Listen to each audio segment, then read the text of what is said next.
Hello दोस्तों, स्वागत है एक बार फिर से आपका मेरे चैनल पे लीगल न्यूज़ 127 पे।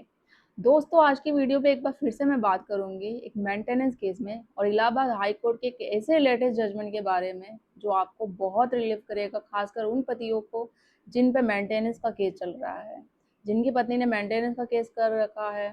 और सिचुएशन ये है कि जब अगर पत्नी अच्छी खासी पढ़ी लिखी हो और वो खुद कमाती हो, तो क्या फिर वो ऐसी सिचुएशन में पति से मेंटेनेंस मांग सकती है? उसने पहले ही ऑलरेडी बहुत कमा चुकी है और मेंटेनेंस पाने के लिए जानबूझकर वो जॉब छोड़ के बैठ गई हो, तो क्या फिर भी कोर्ट मेंटेनेंस दिलाएगा पति से? तो आज की इस वीडियो में कैसे ही एक लेटेस्ट जजमेंट जो सेम सिचुएशन से रिलेटेड इलाहाबाद हाई कोर्ट में गया और इलाहाबाद हाई कोर्ट ने इस जजमेंट पे क्या फैसला किया, क्या क्लैरिटी करी, तो आपको ये फैसला रियली आपको बहुत हेल्प करेगा और शॉक कर देगा। जो फैसला आया वो पति के फेवर में आया। तो जहाँ तक मुझे पता है मोस्टली लोग यही होता है कि भाई पत्नी कमा रही है या वो पढ़ी लिखी है, वो जानबूझकर जॉब छोड़ के बैठ गई है या पढ़ी लिखी होने के बावजूद वो जॉब नहीं कर रही है। वैसे तो मैंने इससे रिलेटेड बहुत सारी वीडियो बना रखी है, जजमेंट भी हाई कोर्ट सुप्रीम कोर्ट की शेयर कर रखी है। एक बार फिर से एक लेटेस्ट जजमेंट आया है, तो मैंने सोचा आप लोगों तक पहुंचाना ज़रूरी है बहुत ज़्यादा, क्यों आप लोगों के केस में बहुत हेल्प करेगा। ये अप्रैल का ही जजमेंट है, 26 या 27 अप्रैल का है। अभी मैं डिटेल्स क्लियर कर दूंगी, तो मैं इस जजमेंट का लिंक भी आपको शेयर कर दूंगी, आप डिटेल में पढ़ लीजिए और आपके केस में अपने फैक्ट के अनुसार इसे यूज़ भी कर सकते हो। तो फिलहाल चैनल में अगर आप लोग नए जुड़े हैं तो चैनल को लाइक करिए, शेयर करिए, सब्सक्राइब करिए और साथ ही बेल आइकन दबाइए ताकि आपको टाइम टाइम से मेरी वीडियो की नोटिफिकेशन मिलती रहे। और अगर आप इंस्टा फेसबुक पे भी, तो वहाँ पे भी मेरा पेज है जो फॉलो करिए। तो देखो, बात करते हैं इस केस में आखिर हुआ क्या। तो एक पढ़ी लिखी और अच्छी कमाने वाली पत्नी, जैसे मैंने बोला, क्या पति से मेंटेनेंस मांग सकती है? पहला सवाल ये है हमारा। और अगर पत्नी खुद लाखों कमा चुकी हो पहले से और बाद में वो क्या करती है, जानबूझकर काम करना बंद कर देती है, बहुत सारे लोगों के साथ ऐसा होता होगा, तो क्या पति को फिर भी ऐसी सिचुएशन में मेंटेनेंस देना पड़ेगा? तो इस केस में क्या था, मैं वन बाय वन क्लियर कर देती हूँ कुछ कुछ पॉइंट। देखो, इस केस में वाइफ एक एमडी गाइनोलॉजिस्टिक थी और कोर्ट ने उसकी मेंटेनेंस एप्लीकेशन रिजेक्ट कर दी। अब क्यों रिजेक्ट करी जानते हैं। तो इस पूरे जजमेंट को एक सिंपल लैंग्वेज में आपको समझाऊंगी और कोर्ट ने ऐसा फैसला किन रीजन की वजह से दिया। ये मामला है हाई कोर्ट का, इलाहाबाद हाई कोर्ट का। तो केस था डॉक्टर गरिमा दुबे वेस डॉक्टर सौरभ आनंद दुबे। पति और पत्नी दोनों डॉक्टर ही थे, ठीक है। तो वाइफ एक एमडी गायनोस्टिक थी, हस्बैंड न्यूरो सर्जन था। तो दोनों प्रयागराज के रहने वाले थे, इलाहाबाद में। इनके 3 बच्चे भी थे। पति ने डिवोर्स केस फाइल किया। उसके बाद वाइफ ने कोर्ट में मेंटेनेंस की एप्लीकेशन लगा दी। उन्होंने कहा कि फिलहाल वो काम नहीं कर रही है। उसकी पत्नी ने कहा मेंटेनेंस केस जो लगाया था हॉस्पिटल से उन्हें हटा दिया गया है, उसने रीजन ये दिया। तो इसलिए हस्बैंड उन्हें वही लाइफस्टाइल मेंटेन करने के लिए पैसा दे जो शादी के समय था, जो अपनी लाइफस्टाइल वो करती थी। तो यानी वाइफ ने सेक्शन 24 हिंदू मैरिज एक्ट के तहत मेंटेनेंस मांगा। अब हस्बैंड ने क्या आर्गुमेंट किया, हस्बैंड ने क्या अपनी बातें कोर्ट में रखी। तो अब हस्बैंड की तरफ से कहा गया कि हस्बैंड ने कोर्ट में क्या कहा, वाइफ कोई सामान्य व्यक्ति नहीं है, वो नॉर्मल नहीं है कि अपनी बेसिक जरूरतों को पूरा ना कर सके। वो हाईली क्वालिफाइड एमडी गायनोलॉजिस्टिक है, वो खुद अच्छी इनकम अर्न कर सकती है, बल्कि उत्तर प्रदेश जैसे स्टेट में वो हस्बैंड से भी ज्यादा कमा सकती है। सबसे इम्पोर्टेंट बात एक और, कोर्ट के सामने वाइफ की आईटीआर यानी इनकम टैक्स रिटर्न भी रखी गई और उन रिकॉर्ड में दिखाया गया कि वाइफ पहले लगभग 31 लाख पर ईयर तक अर्न कर चुकी थी। यानी कोर्ट के सामने ये साबित था कि वाइफ फाइनेंशियल कैपेबल है, बिल्कुल उसको कोई प्रॉब्लम नहीं है।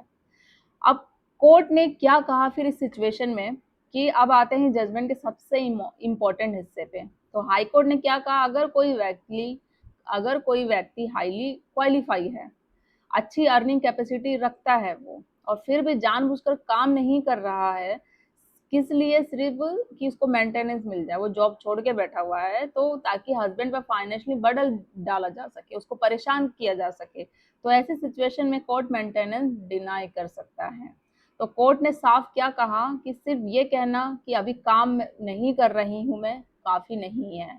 अगर आप प्रोफेशनली कैपेबल है और अच्छी अर्निंग पोटेंशियल रखते हैं, तो कोर्ट ने ये भी कहा कि वाइफ एमडी गायनोलिस्टिक है, तो उनकी क्वालिफाई इतनी स्ट्रांग है कि वो आराम से खुद को मेंटेन कर सकती हैं।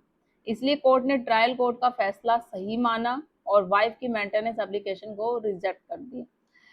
अब सबसे इम्पोर्टेंट बात क्या समझना ज़रूरी है कि बहुत लोग इस जजमेंट को देखकर क्या कहेंगे कि अब वर्किंग वाइफ को मेंटेनेंस क्या नहीं मिलेगा? ये सवाल आता है उन वाइफ को जो वो जॉब करती है, बट वो अपनी बेसिक नीड्स को पूरा नहीं कर पाती। जॉब तो कर रही है, बट ज़रूरतें नहीं पूरा कर पा रही है। लेकिन देखो ऐसा बिल्कुल नहीं है। कोर्ट ने ऐसा कोई जर्नल रूल नहीं बनाया कि अब वाइफ वर्किंग होगी तो उसे मेंटेनेंस मिलेगा नहीं। कौन सी सिचुएशन नहीं मिलेगा वो आप ध्यान से समझो, क्योंकि इस केस में क्या था, वाइफ एक अच्छी खासी गायनोलॉजिस्ट थी। वो उसकी क्वालिफाई भी बहुत ज़्यादा हाई थी। वो पहले ही पैसे बहुत कमा चुकी थी। ऐसा नहीं है कि उसको कोई पैसे का, अगर अभी जॉब नहीं कर रही हो या वो जॉब से उसने जो रीज़न बताया मुझे हॉस्पिटल से हटा दिया गया है, तो ऐसा नहीं है कि उसको फाइनेंशियली कुछ प्रॉब्लम हो रही है। ऐसा कुछ था नहीं, आराम से दूसरे हॉस्पिटल में अप्लाई भी कर सकती थी। और उस जहाँ वो अप्लाई करती है उसके पति की सैलरी इनकम से ज़्यादा। और फाइनेंशियली जो अभी प्रेजेंट का उसका बैकग्राउंड था बहुत सही था, अपनी ज़रूरतों, बेसिक नीड्स सबको अच्छी तरह से पूरा कर सकती थी। और वो काम भी जानबूझ के नहीं कर रही थी क्योंकि पति को फाइनेंशियली वो परेशान कर सके, उसको बर्डन डाल सके। तो ये सारा रीज़न था। तो कोर्ट ने सिर्फ इस पर्टिकुलर केस के फैक्ट को देखकर फैसला किया है। सभी केसों को ये नहीं बोला कि अब जो भी वर्किंग वाइफ होगी उनको नहीं मिलेगा। हर एक केस अलग होता है, हर एक केस डिफरेंट होता है। सिचुएशन को देख के उसके आधार पे ही कोर्ट फैसला करती है। फॉर एग्जाम्पल मानो अगर पत्नी जॉब कर रही है, बट जो उसकी बेसिक ज़रूरतें हैं लाइक खाने पीना, रहने या बच्चे हैं, मेडिकल का खर्चा, वो उसकी सैलरी से वो पूरा नहीं कर पा रही, तो ऐसे में वो मेंटेनेंस केस करती है तो मिलेगा। बट अगर वाइफ जॉब कर रही है, हाईली क्वालिफाई है, जानबूझ के पति को परेशान करने के लिए, उसे टॉर्चर करने के लिए, पैसे लेने के लिए वो जॉब छोड़ के बैठ गई है, या वो जॉब कर ही नहीं सकती, तो मतलब कर नहीं रही है, तो उस पे कोर्ट सवाल करेगा कि मैडम आप जॉब क्यों नहीं कर रहे हो? जैसे इस केस में हुआ, आप तो अच्छा खासा अर्न कर सकते हो, हाईली क्वालिफाई हो या जॉब करते थे, अभी क्यों जॉब छोड़ के बैठ गया? तो सारी चीज़ें जाएगी। ये नहीं कि मेंटेनेंस केस बना दिया है तो महिला अप्लाई कर देगी और कोर्ट है जो आँख बंद करके पति को बोल देगा कि भई आप उसे पैसा दो, चाहे कोई भी रीज़न हो, उसने कर दिया है, तो ऐसा नहीं है। कोर्ट दोनों की सिचुएशन देखता है, समझता है, फिर उसके बाद ही डिसाइड करता है मेंटेनेंस।